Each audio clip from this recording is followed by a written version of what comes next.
Hi good morning.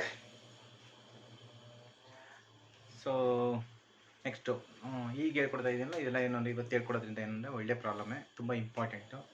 So ಎಲ್ಲರೂ ಸಹ ಏನು ಅಂದರೆ ನೀಟಾಗಿ ಇದನ್ನು ಕಲಿಯೋಕ್ಕೆ ಟ್ರೈ ಮಾಡಿ. ಫಸ್ಟ್ ಪ್ರಾಬ್ಲಮೇ ನೋಡಿ ಸರ್, ಏನು ಸರ್ ಇಷ್ಟೊಂದು ಟಫ್ ಇದೆಯಾ, ಇಷ್ಟೊಂದು ದೊಡ್ಡದಾಗಿದೆಯಲ್ಲ ಅಂತ ಅಂದ್ಕೊಂಬಿಡಿ. ಹಂಗೆ ಅನ್ಸುತ್ತೆ ಅಷ್ಟೇ. ನೀವು ಫಸ್ಟ್ ಪ್ರಾಬ್ಲಮ್ ಮಾಡುವಾಗ ಹಂಗೆ ಅನಿಸುತ್ತೆ. ನೆಕ್ಸ್ಟ್ ಏನು ಅಂದರೆ ಅದು ಈಸಿಯಾಗಿ ಗೊತ್ತಾಗುತ್ತೆ. ನಾನು ನಿಮ್ಗೆ ಹೇಳೋದು ಇಷ್ಟೇ. ಈಗ ಹೇಳೋ ಪ್ರಾಬ್ಲಮ್ಗಳನ್ನ ನೀವು ಮಾಡಬೇಕು ಅಂದರೆ ಫಸ್ಟ್ ಆಫ್ ಆಲ್ ಒಂದು ಸಲ ಫಾರ್ಮೆಟ್ನ ನೋಡಿ. ನಾನು ನಿಮಗೆ ಒಂದು ಫಾರ್ಮೆಟ್ ಕೊಟ್ಟಿದ್ದೀನಲ್ಲ, ಆ ಫಾರ್ಮೆಟಲ್ಲಿ ಯಾವ ಥರ ತೊಗೊಂಡಿದ್ದೀನೋ ಇಲ್ಲೂ ಅದೇ ಥರನೇ ತೊಗೊಂಡು, ಓಕೆನಾ. ವರ್ಕ್ ಇನ್ ಪ್ರೋಗ್ರೆಸ್ ಅನ್ನೋ ಕಾನ್ಸೆಪ್ಟ್ ಬಂತು ಅಂದರೆ ಅಲ್ಲಿ ಆ ಲೈನಲ್ಲಿ ಹೇಳಿರ್ತಾನೆ ಅವನು ಏನು ಅಂತ ಅಂದರೆ 100% ಫಾರ್ ವರ್ಕ್ ಇನ್ ಪ್ರೋಗ್ರೆಸ್ ಅಂತ ಕೊಟ್ಟಿರ್ತಾನೆ. ಹಂಗೆ ನಾನು ಕೊಟ್ಟರೆ ಸೊ ನಿಮಗೆ ನೋಟ್ನಲ್ಲಿ ಬರ್ಸಿದ್ದೀನಿ ನೋಡಿ, ಆ ನೋಟಲ್ಲಿರೋ ಥರ ತಗೊಳ್ಳಿ. ಏನು ಅವರೇ ಏನಾದ್ರು 100% ಕೊಟ್ಟಿದ್ರೆ ಎಲ್ಲದನ್ನೂ 100% ತೊಗೊತೀರಾ. ಅವನೇನೂ ಕೊಡಲಿಲ್ಲ ಅಂದಾಗ ವರ್ಕ್ ಇನ್ ಪ್ರೋಗ್ರೆಸ್ಸಿಗೆ ಬಂತು ಅಂದರೆ ಮೆಟೀರಿಯಲ್ನ ಮಾಮೂಲಿಯಾಗಿ 100%, ಇನ್ನು ಲೇಬರು ಮತ್ತು ಓವರ್ ಹೆಡ್ನ ನೀವು 50% ತೊಗೊಬೇಕಾಗುತ್ತೆ. ಇದು ಫಸ್ಟ್ ಒಂದು ಬೇಸಿಕ್ ಒಂದು ತಿಳ್ಕೊಂಡಿರಿ ಸಾಕು. ಆಯಿತು. ಸೊ ಪ್ರಾಬ್ಲಮ್ ಸ್ಟಾರ್ಟ್ ಮಾಡೋಣ. ಹೇಳ್ತಾ ಇದ್ದೀನಲ್ಲ, ಆಮೇಲೆ ಇದು ಇಂಟೆಲಿಜೆನ್ಸಿಗೆ ಮಾತ್ರ. ಸೊ ಸುಮ್ಮನೆ ಇಲ್ಲ ಸರ್ ಮಾಡ್ತೀನಿ ಅನ್ನೋದು ಅಂಥವ್ರು ಏನಾದ್ರು ಇದ್ದರೆ ನೋಡೋಕೆ ಹೋಗ್ಬಿಡಿ. ಇದು ಹೇಳ್ತಾ ಇದ್ದೀನಲ್ಲ, ಇಂಟೆಲಿಜೆನ್ಸಿಗೆ ಮಾತ್ರ ಪ್ರಾಬ್ಲಮ್ ಮಾಡ್ತಾ ಇರೋದು ಈ ಪ್ರಾಬ್ಲಮ್ನ. ಇನ್ನು ಮುಂದೆ ಬರೋ ಪ್ರಾಬ್ಲಮ್ ಎಲ್ಲ ಇಂಟೆಲಿಜೆನ್ಸ್ ಮಾತ್ರ ವೀಡಿಯೋ ನೋಡಿ. ಇನ್ನು ಉಳಿದವರೆಲ್ಲ ಏನು ಅಂದರೆ ಮುಚ್ಚಿಟ್ಬಿಡಿ, ಅದರ ಫಿಲಮ್ ನೋಡಿ. Okay, thank you. So start ಮಾಡೋಣ ನೋಡಪ್ಪ. ಸೊ ಪ್ರಾಬ್ಲಮ್ ಇದು 2008-2017 ಕೇಳಿದ್ರಂತೆ. ಏನಿದೆ ಕ್ವಶನ್ ನೋಡೋಣ. A perform cost sheet of company provide the following particulars. Okay, elements of cost amount per unit ಅಂತ ಹೇಳಿದ್ದಾರೆ. So material, labour, over heads ಅಂತ ಮೂರು ಇದೆ. ಅದು 40%, 20%, 20% ಅಂತ ಹೇಳಿದ್ದಾರೆ. Okay, next the following further particulars are available. So ಅದು ಬಿಟ್ಟು ಅದಕ್ಕೆ ಅಡಿಷನಲ್ ಇನ್ಫಾರ್ಮೇಷನ್ನ ಕೊಟ್ಟಿದ್ದಾರೆ ಅಂತೆ. ಸೊ ಅಡಿಷನಲ್ ಇನ್ಫಾರ್ಮೇಷನಲ್ಲಿ ಏನು ಕೊಟ್ಟಿದ್ದಾರೆ ಅಂದರೆ it is propose to maintain level of activity 2 lakh units ಅಂತ ಕೊಟ್ಟಿದ್ದಾರೆ. ಹೌದಲ್ವಾ? ಸೊ ಹಾಗಾದರೆ ನೋಡಿ, ನಾನು ಅಷ್ಟೇ ಔಟ್ಪುಟ್ಟು 2 lakh ಯೂನಿಟ್ಸ್ ಅಂತ ಫಸ್ಟ್ ಬರ್ಕೊಳ್ಳಿ. ಅದು ಒಂದು. ನೆಕ್ಸ್ಟ್ ಅದಾದಮೇಲೆ ಇನ್ನು ಸೆಕೆಂಡ್ ಪಾಯಿಂಟ್ ಏನು ಬರ್ದಿದ್ದೀನಿ ಅಂದರೆ ಸೆಲ್ಲಿಂಗ್ ಪ್ರೈಸ್ ಅಂತ ಇದೆ. ಅದನ್ನ ಸೆಲ್ಲಿಂಗ್ ಪ್ರೈಸ್ನ ಕೆಲವು ಟೈಮಲ್ಲಿ ಈಗ ನಿಮಗೆ ಹೇಳಿದ್ನಲ್ಲ, ಫಸ್ಟ್ ಟೇಬಲ್ ಕೆಳಗಡೆನೇ ಕೊಡ್ತಾರೆ, ಇಲ್ಲಾಂದರೆ ಎಂಟೈರ್ ಲಾಸ್ಟ್ ಏನಾದ್ರು ಕೊಟ್ಟಿರ್ತಾರೆ. So selling price per unit ಅನ್ನೋದನ್ನ ಕನ್ಸಿಡರ್ ಮಾಡ್ಕೊಳ್ಳಿ. ಆಯಿತು. ಅದಾದಮೇಲೆ ನೆಕ್ಸ್ಟ್ ಏನು ಸರ್ ಮಾಡಬೇಕು ಅಂದರೆ ನೋಡಪ್ಪ, ಅವರು ಮೆಟೀರಿಯಲ್ಲು, ಲೇಬರು, ಓವರ್ ಹೆಡ್ಸ್ ಅಂತ ಮೂರು ಕೊಟ್ಟಿದ್ದಾರಲ್ಲ, ಅದು ಪರ್ಸೆಂಟೇಜಲ್ಲಿ ಕೊಟ್ಟಿದ್ದಾರೆ. ಆ ಪರ್ಸೆಂಟೇಜಲ್ಲಿ ಇರೋಂಥದ್ದನ್ನ ನಾವು ಪರ್ ಯೂನಿಟ್ ಎಷ್ಟಾಗುತ್ತೆ ಅಂತ ಫಸ್ಟ್ ಕ್ಯಾಲ್ಕುಲೇಷನ್ ತೊಗೊಳ್ಳಿ. ಏಕೆಂದರೆ ಮುಂದೆ ಪ್ರಾಬ್ಲಮ್ ಮಾಡೋಕ್ಕೆ ಈಸಿ ಆಗುತ್ತೆ, ಅದಕ್ಕೋಸ್ಕರ ಮಾಡ್ಕೊಳ್ಳಿ. ನೋಡಿ, ಫಾರ್ ಎಕ್ಸಾಂಪಲ್ ಈಗ ಮೆಟೀರಿಯಲ್ಲು ಸೆಲ್ಲಿಂಗ್ ಪ್ರೈಸ್ ಅನ್ನೋದು 12 ರೂಪಾಯಿ. 12 ರೂಪಾಯಿಗೆ 40% ಮಾಡ್ಕೊಳ್ಳಿ. 40% ನಾವು ಕೊಟ್ಟಿರೋದಲ್ಲ ಅದು. ಅದೇ ಥರ ಲೇಬರ್ ಅಷ್ಟೇ 12ಗೆ 20% ಮಾಡ್ಕೊಳ್ಳಿ. ಓವರ್ ಹೆಡ್ಸು 12ಗೆ 20% ಮಾಡ್ಕೊಳ್ಳಿ, 2.4. ಸೊ ಈ ಮೂರನ್ನು ಆ್ಯಡ್ ಮಾಡಿದಾಗ ಬರುವಂಥದ್ದನ್ನ ಟೋಟಲ್ ಕಾಸ್ಟ್ ಅಂತ ಕನ್ಸಿಡರ್ ಮಾಡಿ. ಇದು ಎಲ್ಲ ಟೇಬಲ್ಗಿಂತ ಮುಂಚೆ ಫಸ್ಟ್ ನೀವು ಮಾಡಬೇಕಾಗಿರುವಂಥ ಫಸ್ಟ್ ಕೆಲಸ. ಓಕೆನಾ? ಸೊ ಫಸ್ಟ್ ಇದು ಮಾಡ್ಕೊಳ್ಳಿ. ಅದಾದಮೇಲೆ ಮಾಮೂಲಿ ವರ್ಕಿಂಗ್ ಟೇಬಲಿಗೆ ಬರೋಣ. ಸೊ ಇಲ್ಲಿ ಕೊಟ್ಟಿರುವಂಥ ಅಡ್ಜಸ್ಟ್ಮೆಂಟಲ್ಲಿ ನೋಡಿ, point number 2, raw materials R expected remain stores in average period of 1 month ಅಂತ ಹೇಳಿದ್ದಾರೆ. ನೋಡಿ, ರಾ ಮೆಟೀರಿಯಲ್ಸ್ ಅಂದರೆ ನಿಮಗೆ ಗೊತ್ತಿರಬೇಕು. ರಾ ಮೆಟೀರಿಯಲ್ಸ್ ಅನ್ನೋದೇನು ಅಂದರೆ ಇಟ್ಸ್ ನಥಿಂಗ್ ಬಟ್ ಸ್ಟಾಕ್ ಇದ್ದಂಗೆ. ಸೊ ಆ ಸ್ಟಾಕ್ನ ನೀವೇನು ಮಾಡ್ತೀರಾ ಅಂದರೆ ಏನಂದರೆ 1 month ಅಂತ ಅವನು ಹೇಳಿದ್ದಾನೆ. ಹಾಗಾದರೆ ನೋಡಿ, ಇದು 2 lakh ಯೂನಿಟ್ಸ್ ಇಂಟು ರಾ ಮೆಟೀರಿಯಲ್ಸ್ದು 4.8 ಇಂಟು ಅವನು ಎಷ್ಟು ಮಂತ್ಸ್ ಹೇಳೋನೆ, 1 month ಅಂತ ಹೇಳಿದ್ರೆ ಡಿವೈಡೆಡ್ ಬೈ 1/12 ಅಂತ ತಗೊಳ್ಳಿ. ಸೊ ಆಗ ಆನ್ಸರ್ ಎಷ್ಟು ಬರುತ್ತೆ ಇದಕ್ಕೆ ಅಂದರೆ 80,000 ಬರುತ್ತೆ. ಇದು ಒಂದು. ನೆಕ್ಸ್ಟ್ ಪಾಯಿಂಟ್ ನಂಬರ್ 2 ಬರೋಣ. Materials are in process the average of half a month and assume to be 100% ಅಂತ ಹೇಳೋಣ. ನಿಮ್ಗೆ ಅದನ್ನೇ ಹೇಳಿದ್ದು ನೋಟು. ವರ್ಕ್ ಇನ್ ಪ್ರೋಗ್ರೆಸ್ ಅಂದರೆ ಅಲ್ಲಿ ಕೊಟ್ಟವನಲ್ಲ, ಪ್ರೋಸೆಸ್ ಅಂತ ಕೊಟ್ಟರೆ ವರ್ಕ್ ಇನ್ ಪ್ರೋಗ್ರೆಸ್ ಅಂತ ಅರ್ಥ. ಸೊ ಪ್ರೋಸೆಸ್ ಅಂತ ಬಂತು ಅಂದರೆ ನಾನು ನಿಮಗೆ ಫಾರ್ಮೆಟಲ್ಲಿ ಬರ್ಸಿದ್ದೀನಿ. ಪ್ರೋಸೆಸ್ ಅನ್ನೋ ವರ್ಡಲ್ಲಿ 3 ಪಾಯಿಂಟು ಬರ್ಸಿದ್ದೀನಿ: ಮೆಟೀರಿಯಲ್ಲು, ಲೇಬರು, ಓವರ್ ಹೆಡ್ಸ್. ಇಲ್ಲೂ ಅಷ್ಟೇ ನೋಡಿ, ಮೆಟೀರಿಯಲ್ ಅಂತ ಬಂದರೆ units same 2 lakh units into. So 2 lakh ಯೂನಿಟ್ಸ್ಗೆ ಎಷ್ಟು ಮಂತ್ ಅಂದರೆ ಹಾಫ್ ಎ ಮಂತ್ ಅಂತ ಅಲ್ಲಿ ಎಲ್ಲೋ ಹೇಳಿರ್ತಾನೆ, ಅಲ್ಲೇ ಕೊಟ್ಟಿರ್ತಾನೆ ಹಾಫ್ ಎ ಮಂತ್, ಅದನ್ನ ನೋಡ್ಕೊಳ್ಳಿ. ಇಂಟು ರಾ ಮೆಟೀರಿಯಲ್ಸ್ ಅಂದಮೇಲೆ ಅದು 4.8 ಅನ್ನೋದು ಕಂಪಲ್ಸರಿ ಎಲ್ಲದಕ್ಕೂ ತೊಗೊಬೇಕು. ಇಂಟು 100%. 100% ಯಾಕೆ ಸರ್ ಅಂದರೆ ಅವ್ರು ಕ್ವಶನಲ್ಲಿ ಹೇಳಿದ ನೋಡಿ, ರಾ ಮೆಟೀರಿಯಲ್ಸು, ಲೇಬರು, ವೇಜಸ್ಸು ಎಲ್ಲ ಸಹ ಏನು ಅಂದರೆ 100% ಅಂತೆ. ಅದಕ್ಕೆ 100% ತೊಗೊಂಡಿದ್ವಿ. 100% ಅಂತ ಕೊಟ್ಟಾಗ ನೀವು ಇದನ್ನು ತಗೊಳ್ಳಿಲ್ಲ ಅಂದ್ರೂ ಸೇಮ್ ಆನ್ಸರೇ ಬರುತ್ತೆ. ಓಕೆನಾ? 100% ಕೊಟ್ಟಾಗ ತಗೊಳ್ಳಿಲ್ಲ ಅಂದ್ರೂ ಬರುತ್ತೆ. ಆದ್ರೂ ಸಹ ನಿಮಗೆ ಯಾವಾಗಲೂ ಅಷ್ಟೇ ಅವ್ರು ಕೊಟ್ಟವರಲ್ಲ, ಅದಕ್ಕೋಸ್ಕರ ನಾನು ಇಲ್ಲಿ ತೊಗೊಂಡಿದ್ದೀನಿ. ಓಕೆನಾ? ನೆಕ್ಸ್ಟು ಅದಕ್ಕೆ. ಸೊ ಅದಕ್ಕೆ ಆನ್ಸರ್ ಎಷ್ಟು? 40,000 ಬರುತ್ತೆ. ನೆಕ್ಸ್ಟ್ ಲೇಬರಿಗೆ ಬಂದರೆ same 2 lakh units into half a month into ಲೇಬರ್ಗೆ ಎಷ್ಟು ಹೇಳೋನೆ 2.4 ಇಂಟು ಇಲ್ಲಿಗೂ ಅಷ್ಟೇ ನಾನು ಹೇಳಿದ್ನಲ್ಲ ಅವನೇ 100% ಕೊಟ್ಟಿರೋದಕ್ಕೋಸ್ಕರ ನಾನು ಈಗ ಇಲ್ಲಿ 100 ಬರಿತಾ ಇದ್ದೀನಿ. ಅಕಸ್ಮಾತ್ ಅವ್ನು 100% ಅಂತ ಹೇಳ್ದಲೇ ಇದ್ದಿದ್ರೆ ಇಲ್ಲಿ ನಾವು ಅಸಂಪ್ಷನ್ ಎಷ್ಟು ಮಾಡಬೇಕಾಗಿತ್ತು ಅಂದರೆ 50% ಮಾಡಬೇಕಾಗೋದು. ಓಕೆನಾ? ಆಯ್ತು, ಇದು ಮುಂದೆ ಪ್ರಾಬ್ಲಮ್ ಬರುತ್ತೆ, ಅವಾಗ ಒಂಚೂರು ತಿಳ್ಕೊಳ್ಳೋಣ. ಈ ಪ್ರಾಬ್ಲಮ್ ಅಲ್ಲಿ 100% ತಗೊಳ್ಳಿ. ಸೊ ಎಷ್ಟು ಬರುತ್ತೆ? 20,000. ನೆಕ್ಸ್ಟ್ ಅದೇ ತರ ಯೂಸ್ ಮಾಡೋಣ. ಓವರ್ ಹೆಡ್ಸು 2 lakh ಅನ್ನೋದು output units, half a month into 2.4 ಅನ್ನೋದು ಅವ್ರದ್ದು ಇಂಟು 100%. ಸೇಮ್ ಇದ್ರ ಆನ್ಸರ್ ಏನಿದೆಯೋ ಅದೇ ಬರೀರಿ, 20,000 ಆಗೋಗುತ್ತೆ. ಓಕೆನಾ? ನೆಕ್ಸ್ಟ್ ಅದಾದ್ಮೇಲೆ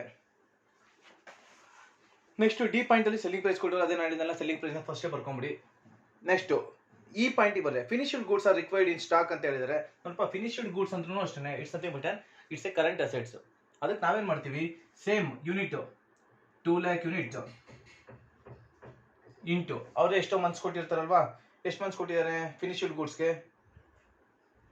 ಫಿನಿಶ್ಡ್ ಗೂಡ್ಸ್ 1 ಮಂತ್ ಅಂತ ಹೇಳಿದ್ದಾರೆ ಅಂದ್ರೆ 1/12 ಇಂಟು ನೋಡಿ, ನಾನು ನಿಮಗೆ ನೋಟಲ್ಲೇ ಬರ್ಸಿದ್ದೀನಿ. ನೋಟ್ ನಂಬರ್ 3ಗೆ ಹೋಗಿ. ನೋಟ್ ನಂಬರ್ 3ರಲ್ಲಿ ಫಿನಿಶ್ಡ್ ಗೂಡ್ಸ್ನ ಯಾವ್ದ್ರ ಮೇಲೆ ಕ್ಯಾಲ್ಕುಲೇಷನ್ ತಗೋಬೇಕು ಅಂದ್ರೆ ಟೋಟಲ್ ಕಾಸ್ಟ್ ಮೇಲೆ ತಗೋಬೇಕು ಅಂತ ಅಲ್ಲಿ ನೋಟಲ್ಲಿದೆ.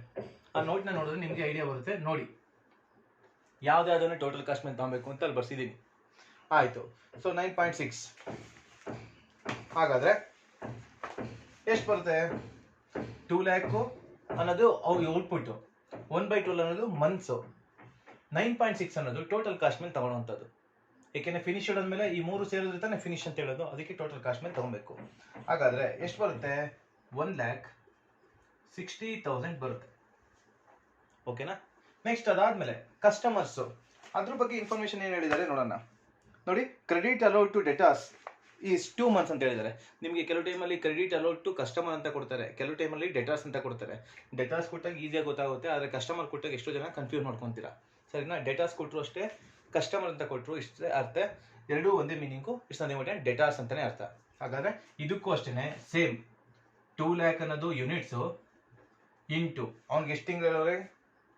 2 months, 2/12 ಇಂಟು ಇದನ್ನು ಅಷ್ಟೇ ನಾನು ನೋಟಲ್ಲಿ ಬರ್ಸಿದ್ದೀನಿ. ಡೆಟಾಸ್ ಆಗಿರ್ಬೋದು ಅಥವಾ ಫಿನಿಶ್ಡ್ ಗೂಡ್ಸ್ ಆಗಿರ್ಬೋದು, ನಾವು ಯಾವತ್ತೂ ಕನ್ಸಿಡರೇಷನ್ ಮಾಡೋದು ಟೋಟಲ್ ಕಾಸ್ಟ್ ಮೇಲೆ ಅಂತ ನೋಟಲ್ಲೇ ಬರ್ಸಿದ್ದೀನಿ. ನೋಟ್ ನಂಬರ್ 3ನಲ್ಲಿ ಇದೆ, ನಾನು ನೋಡಿ. ಸೊ ಹಾಗಾದ್ರೆ 9.6ನ ತಗೊಳ್ಳಿ. ಸೊ 9.6ನ ತಗೊಂಡ್ರೆ ಆನ್ಸರ್ ಎಷ್ಟು ಸರ್ ಬರುತ್ತೆ? 3,20,000 ಬರುತ್ತೆ. ಓಕೆನಾ? ನೆಕ್ಸ್ಟ್ ಅದಾದ್ಮೇಲೆ ಬನ್ನಿ. Next credit allowed by suppliers ಅಂದ್ರೆ, ಸಪ್ಲೈಯರ್ಸ್ ಅಂದ ತಕ್ಷಣ ನೀವೇನು ಹೋಗ್ತೀರಾ? ಇಲ್ಲಿಗೆ ಬನ್ನಿ. ಓಕೆನಾ? ಅಲ್ಲೇ ಅಷ್ಟೇ ನೀವು ಎಷ್ಟು ಯೂನಿಟ್ಸ್ ತಗೊಬೇಕು? 1 lakh ಯೂನಿಟ್, ಸಾರಿ 2 lakh ಯೂನಿಟ್ಸ್ ಇಂಟು ಅವ್ನು ಎಷ್ಟು ಮಂತ್ಸ್ ಕೊಟ್ಟವ್ರೆ?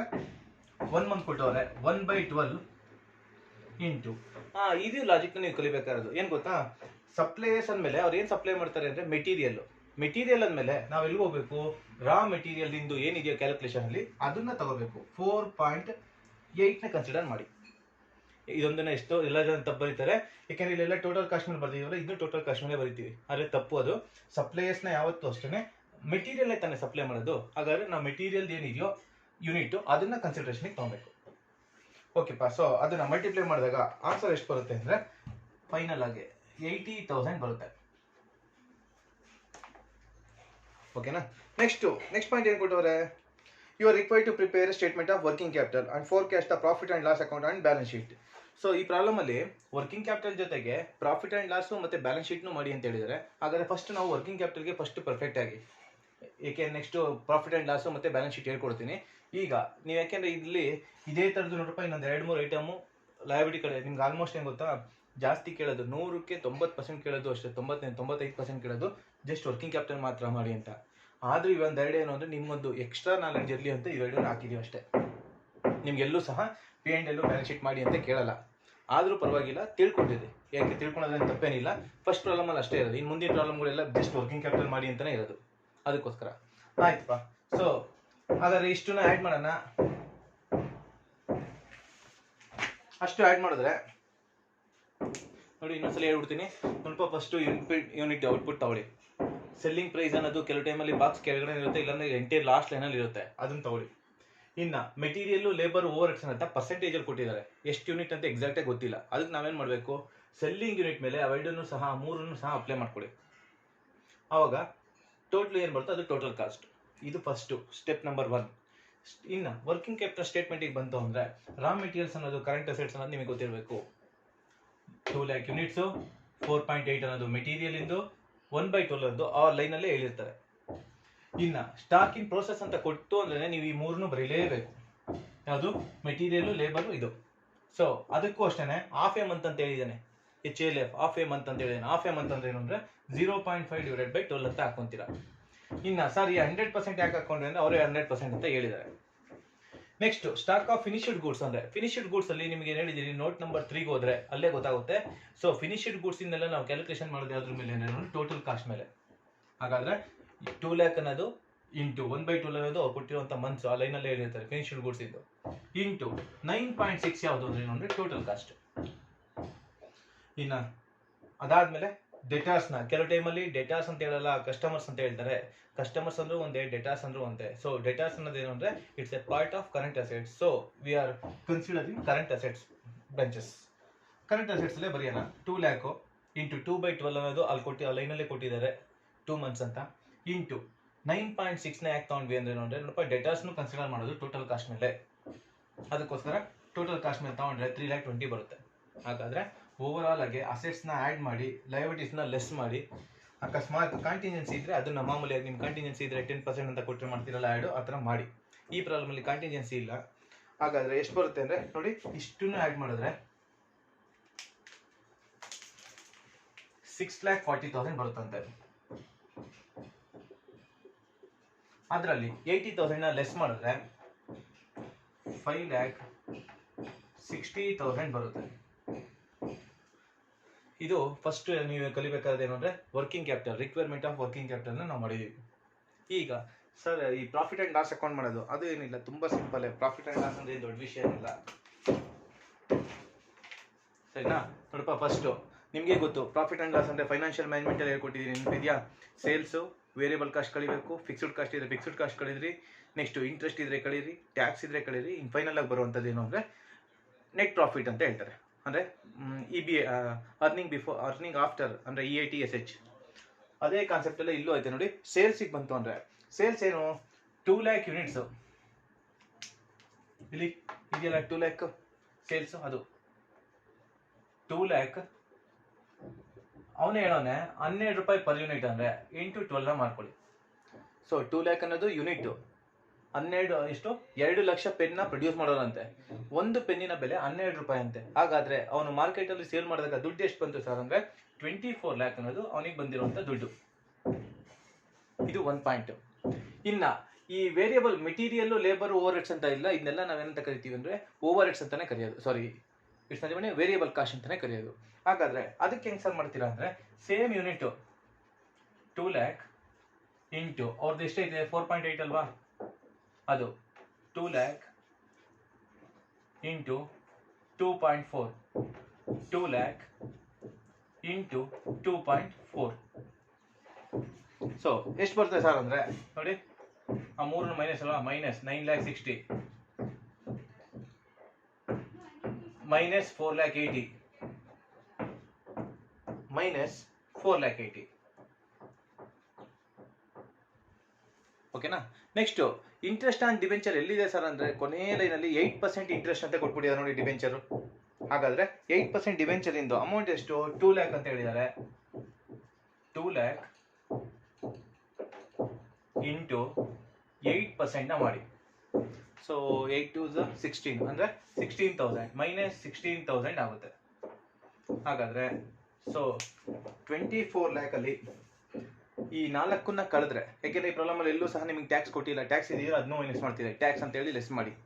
ಸೊ ಅದೇನು ಕೊಡದಲ್ಲ, ಅದಕ್ಕೋಸ್ಕರ ಇಷ್ಟನ್ನ ಕಾನ್ಸೆಪ್ಟ್ ನ ಲೆಸ್ ಮಾಡಿ. ಲೆಸ್ ಮಾಡಿದಾಗ ಬರುವಂತ ಆನ್ಸರು ಎಷ್ಟು ಹೇಳಿದ್ದೇನೆ ಸರ್, ಅಷ್ಟು. ಸೊ 24 ಲಕ್ಷದಲ್ಲಿ ಅಷ್ಟನ್ನು ಕಳೆದ್ರೆ 4,64,000 ಬರುತ್ತಂತ. ಇದು ಏನು, ಪ್ರಾಫಿಟ್, ಹೌದಲ್ವಾ? ನಮ್ಗೆ ಇನ್ಕಮ್ಮು, ಸೇಲ್ಸ್ ಅಂದ್ರೇನೆ ಇನ್ಕಮ್ಮು. ಆ ಇನ್ಕಮಲ್ಲಿ ಎಕ್ಸ್ಪೆನ್ಸಸ್ನೆಲ್ಲ ಕಳೆದ್ವಿ. ಎಕ್ಸ್ಪೆನ್ಸಸ್ ಕಳೆದಾಗ ಇನ್ನೂ ಬ್ಯಾಲೆನ್ಸಿಂಗ್ ಫಿಗರ್ ಅನ್ನೋದು ನಮಗೆ ಪಾಸಿಟಿವ್ ವ್ಯಾಲ್ಯೂ ಬಂತು ಅಂದರೆ ಇಟ್ಸ್ ನಥಿಂಗ್ ಬಟ್ ಸರ್ಪ್ಲಸ್ ಅಂತ ಹೇಳ್ತೀವಿ. ಇದು ಒಂದು. ಸೊ ವರ್ಕಿಂಗ್ ಕ್ಯಾಪಿಟಲ್ ಮಾಡೋದು ಹೆಂಗೆ, ಅದಾದಮೇಲೆ statement of profit and loss account ಮಾಡೋದು ಹೆಂಗೆ ಅಂತ ನಿಮ್ಗೆ ಹೇಳಿದೆ. ಇನ್ನು ಲಾಸ್ಟ್ ಒನ್ಗೆ ಬಂದರೆ ಬ್ಯಾಲೆನ್ಸ್ ಶೀಟಿಗೆ ಬರೋಣ.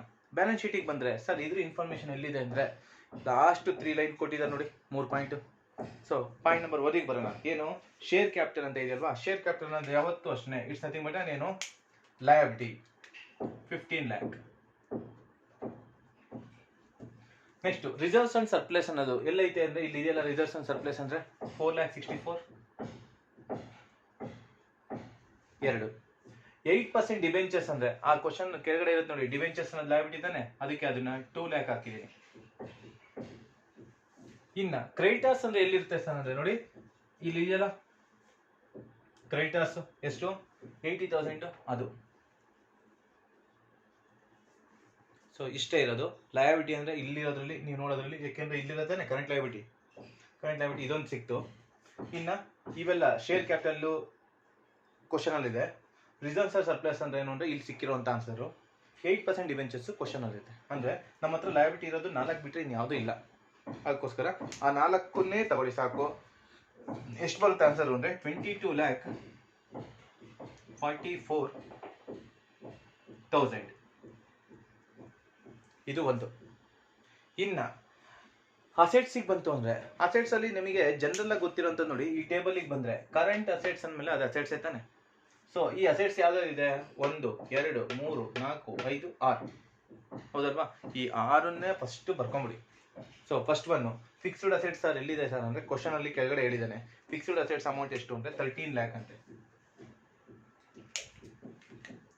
ಸಾರಿ 13 lakh ಅನ್ನೋದು ಫಿಕ್ಸ್ಡ್ ಅಸೆಟ್ಸ್.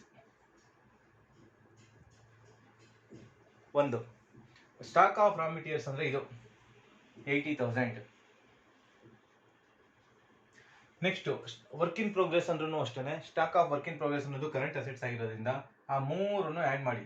ಎಷ್ಟು ಈ 3 ಆ್ಯಡ್ ಮಾಡಿದ್ರೆ 4 2 6 7 8 ಅಲ್ವಾ. 40 60 80. ಸೊ ಅದು ಸಹ ಏನು 80,000 ಆಗುತ್ತೆ. ಇನ್ನು ಸ್ಟಾಕ್ ಆಫ್ ಫಿನಿಶ್ಡ್ ಗೂಡ್ಸ್ ಅಂದ್ರೆ ಸ್ಟಾಕ್ ಆಫ್ ಫಿನಿಶ್ಡ್ ಗೂಡ್ಸ್ ಎಷ್ಟು 1,60,000. ನೆಕ್ಸ್ಟ್ ಡೆಟಾರ್ಸ್ 3,20,000. ನೋಡಪ್ಪ, ಇಲ್ಲಿರುವಂತ ಅಸೆಟ್ಸ್ ಬಿಟ್ಟರೆ ಬೇರೆ ಯಾವುದು ಅಸೆಟ್ಸ್ ಇಲ್ಲ. ಅದ್ರ ಜೊತೆಗೆ ಕ್ವಶನ್ ಅಲ್ಲಿ ಫಿಕ್ಸ್ಡ್ ಅಸೆಟ್ಸ್ ಹೇಳಿದ್ದ, ಹೌದಲ್ವಾ. ಈಗ ಇಷ್ಟು ಮಾಡಾದ್ಮೇಲೆ ಈ ಅಮೌಂಟು ಟ್ಯಾಲಿ ಆಗಲಿಲ್ಲ ಅಂದ್ರೆ ಅದು ಏನು ಅಸೆಟ್ಸ್ ಕಡೆನೇ ಡಿಫ್ರೆನ್ಸ್ ಬರುತ್ತೆ. ಆ ಡಿಫ್ರೆನ್ಸ್ನ ನಾವು ಇಲ್ಲಿ ಏನಂತ ಟ್ರೀಟ್ ಮಾಡಬೇಕು ಅಂದ್ರೆ ಅದರ್ ಫಿಕ್ಸ್ಡ್ ಅಸೆಟ್ಸ್ ಅಂತ ಟ್ರೀಟ್ ಮಾಡಬೇಕು. ಅದು ಬ್ಯಾಲೆನ್ಸಿಂಗ್ ಫಿಗರ್ ಬಂದೇ ಬರುತ್ತೆ, ಇಲ್ಲಿ ಟ್ಯಾಲಿ ಆಗಲ್ಲ. ಇದು ಅದರ್ ಫಿಕ್ಸ್ಡ್ ಅಸೆಟ್ಸ್ನ ನಾವೇ ಇಲ್ಲಿ ಬ್ಯಾಲೆನ್ಸಿಂಗ್ ಫಿಗರ್ ಆಗಿ ತಗೋಬೇಕು. ಹಾಗಾದ್ರೆ ಅದರ್ ಫಿಕ್ಸ್ಡ್ ಅಸೆಟ್ಸ್ ಎಷ್ಟು ಬರುತ್ತೆ ಅಂದ್ರೆ 3,04,000 ಬರುತ್ತೆ. ಸೊ ಈ ಥರ ಏನು ಅಂದರೆ 15 ಮಾರ್ಕ್ಸ್ನ ಮಾಡಬೇಕು. ಇದು ಕಷ್ಟ ಅಲ್ಲ, ನನ್ನ ಪ್ರಕಾರ ನಿಮಗೆ ಇದು ಕಷ್ಟನೇ ಅಲ್ಲ. ಬಟ್ ಏನು ಅಂದರೆ ಈ ಲಾಜಿಕ್ನ ತಿಳ್ಕೊಳೋದನ್ನ ನಿಧಾನಕ್ಕೆ, ಇವತ್ತು ಹೇಳ್ತಾ ಇಲ್ಲ ವೀಡಿಯೋನೇ 1 ಸರಿ 2 ಸರಿ ನೋಡಿ ಕೂತ್ಕೊಂಡು ಇದನ್ನು ನಿಧಾನಕ್ಕೆ ಮಾಡಿ. ಇನ್ನೂ 2 ಪ್ರಾಬ್ಲಮ್ ನಾನೇ ಮಾಡ್ತೀನಿ ಬೋರ್ಡ್ ಮೇಲೆ ಇದೇ ಥರ ನಿಧಾನಕ್ಕೆ. ಸೊ ನಿಧಾನಕ್ಕೆ ಕಾನ್ಸೆಪ್ಟ್ನ ಅರ್ಥ ಮಾಡ್ಕೊಳ್ಳಿ, ಮಾಡ್ತೀರಾ ಚೆನ್ನಾಗಿ. ಓಕೆನಾ? ಓಕೆ ಸೊ ಇಷ್ಟಿರಲಿ ಕಾನ್ಸೆಪ್ಟು. ಸೊ ನೆಕ್ಸ್ಟ್ ನಾಳೆ ಕ್ಲಾಸಲ್ಲಿ ಏನಾದ್ರು ಡೌಟ್ ಇದೆ ಅಂದರೆ ನೆಕ್ಸ್ಟ್ ಝೂಮ್ ಮೀಟಿಂಗ್ ಮಾಡ್ತೀನಿ ಬಿಡಿ. ಸೊ ಝೂಮ್ ಮೀಟಿಂಗ್ ಮಾಡಿ ಅದರಲ್ಲಿ ಫಸ್ಟ್ ನಿಮ್ಮ ಡೌಟ್ ಏನು ಅನ್ನೋ ಫಸ್ಟ್ ತಿಳ್ಕೊತೀನಿ. ಅದಾದಮೇಲೆ ನೆಕ್ಸ್ಟ್ ವಿಡಿಯೋ 8ನೇ ನೆಕ್ಸ್ಟ್ ಪ್ರಾಬ್ಲಮ್ ಏನಿದೆಯೋ ಅದನ್ನು ಮಾಡ್ತೀನಿ. ಓಕೆನಾ? So thank you.